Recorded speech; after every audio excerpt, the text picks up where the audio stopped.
이웃을 만듭니다. 그리고 고난은 이웃의 사랑을 고맙게 여기는 그런 사람이 되게 우리를 만들어줍니다. 그러므로 여러분 앞에 예기치 않은 고난이나 시험이 닥쳤을 때 그것을 하나님의 사랑으로 받아들이시기 바랍니다. 온유함과 겸손함으로 그 상황을 받아들이시는 여러분이 되시기를 주님이 축원합니다. 이번에 사마리아인을 한번 보겠습니다. 사마리아, 우리가 너무 많이 들어봤던 사람들이죠. 이것도 가정을 한번 해봅니다. 이 상황을 보면서 내가 이 사마리아인이다 이렇게 생각해 봅시다. 여기 성경 이런 식으로 굉장히 재밌어요. 내가 사마리아인인데 딱 길 가다 보니까 맨날 나를 깔보던 애가 하나 있어요. 그러니까 완전히 얻어가지고 거의 의식 불리해요. 그럼 우리 같으면 어떻게 하겠어요? 여러 가지 못하긴 틀리겠죠. 그냥 쑥 지나갈 수 있겠죠. 키 웃으면서 지나가는 거죠. 또 한마디 하면 이럴 수도 있습니다. 후생통이다. 그렇죠? 또 죄송한 말씀이지만 한국 남자분들 많이 하는 얘기가 있어요. 저도 그거에 포함될 수 있겠지만 이런 얘기 자주 합니다. 나한테 잘못해서 잘 되는 건 못 봤다. 그런 얘기를 많이 들어봤습니다. 충분히 그러고도 나는 사람이에요. 왜? 그렇게 나를 알고도 사람이 너무 있거든. 아무렇지 못하고 꼼짝 못하고 있거든. 그러니까 충분히 그렇게 생각할 수 있는 상황이다. 근데 지금 오늘 사마리아를 보니까 어떻게 합니까? 아무 생각도 없어요. 그저 순수한 마음 하나만 가지고 이 유대인을, 쓰러져 있는 유대인을 돌보고 있다.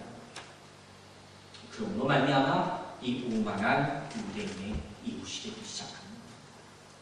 여기 하나님의 섭리가 있는 거예요. 자, 또 봅시다. 오늘 이 선한 사마리아를 보면요, 아무 대가도 있는 것 같지 않습니다. 기대도 아니에요. 무슨 조건도 없습니다. 그냥 순수한 마음으로 도와주는 거예요. 이 사람 살려야 되겠다. 이 한 마음만 가지고 와서 도와주는 거예요. 이게 예수님의 마음. 마태복음 5장을 보면 예수님께서 이런 말씀하세요. 나의 원수 된 자, 나를 핍박하는 자로서 기도하라. 이런 말씀하십니다. 그러면서 그 이유를 얘기하십니다. 이유가 하나님께서는요, 햇빛을 비춰주시는데 선한 사람, 악한 사람 다 똑같이 비춰주세요. 하나님께서는 비를 내려주시는데 의로운 사람, 불의한 사람 다 똑같이 동일하게 비를 내려주십니다. 무슨 얘기예요? 하나님의 사랑은 구별이 없는 거예요. 믿지 않는 사람, 믿는 사람, 하나님은 다 똑같이 사랑하십니다. 여러분 믿으십니까? 하나님은 그런 사랑을 하시는 분이에요. 하나님이 가리지 않으신다고 했어요. 근데 우리가 왜 이걸 가립니까? 여러분, 선한 일은 가려서 하는 게 아니에요. 꼭 기억하시기 바랍니다. 34절, 35절을 보니까 어떻게 돌봤다고 했습니까? 자기 짐승에 유대인을 태워서 주막까지 데려가고 먹을 것 옷을 다 입히고 또 내가 잠깐 갔다 오는데 그때까지 더 잘 보살펴주세요. 그럼 내가 고기를 더 주겠습니다. 4리를 더 하겠다. 자, 이것은 무엇을 의미합니까? 끝까지 도왔다는 거예요. 여러분, 우리가 누군가를 무기로 작정했다면 끝까지 도와야 합니다. 중간에 무슨 소리가 들리더라도 믿음으로 들으시기 바랍니다. 우리가 혼연하 잘못된 일을 한다 하고 있다 할지라도 그 부분 하나님께서 우리를 돌려주신다 했어요. 또 하나님께서 분명히 증거해 주실 것입니다. 의심하지 말고 도웁시다. 끝까지 도웁시다. 그런 상황 가운데 주님의 축복이 임할 줄로 믿으시기 바랍니다. 정말로 중요한 사실이 하나 있습니다. 오늘 본문을 보니까 이 선한 사마리아인이 나오는데 이 사람의 이름을 발견할 수 없다는 거예요. 여러분, 정말로 중요한 사건입니다. 우리가 너무도 잘 아는 이야기입니다. 그런데 이름 하나 있으면 우리가 평생 기억할 것 아닙니까? 근데 아무리 찾아봐도 이 선한 사마리아인의 이름을 찾을 필요가 없어요. 무엇을 우리에게 말해주십니까? 중국 선교사를 보면요, 여러 가지 이야기들이 나오는데 그 가운데 비슷한 이야기가 있습니다. 어떤 사람이 홍수가 나서 물에 빠져가요.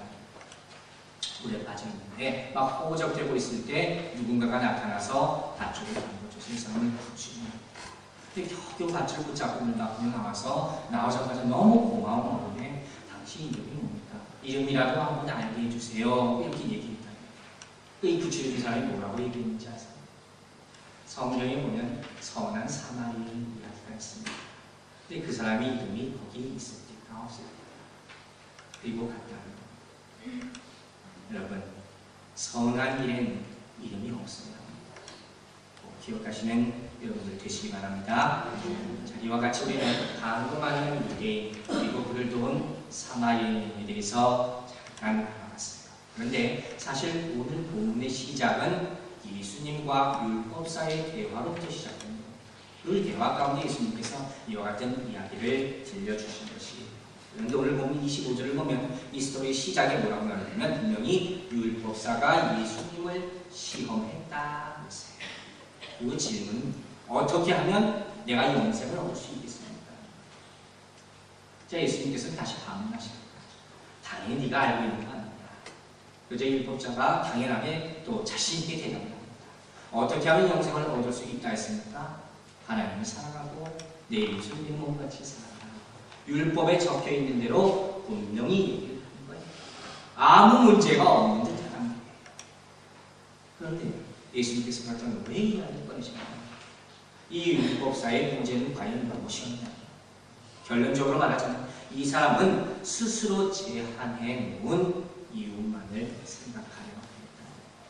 이 이웃이라는 개념을 자기 스스로 정해놓은 거예요. 그 한계를 정해놓은 거예요. 자, 이게 무슨 말이에요? 역시 유대인들은요, 유대인의 사회를 보면요, 하나의 녀석들 같다는 표현을 많이 씁니다. 이게 뭔지 아시죠? 그러니까 끼리끼리 오는 게 쉽게 말해요. 그래서 유대인은 항상 중심이 자기 유대인, 그리고 자기 친족도 있고, 그 다음에 동료 유대인들이 있고, 유대교를 개종한 사람들이 있고, 이게 이 녀석들일 수 있어요. 이 사람들의 이웃이라는 개념은 다시 말해서 서로 도움을 주고받는 거예요. 이게 이웃이라는 거예요. 같은 관심을 가지고 있거나, 같은 종교적이 있거나, 이런 사람만이 이웃이에요. 바로 이러한 생각을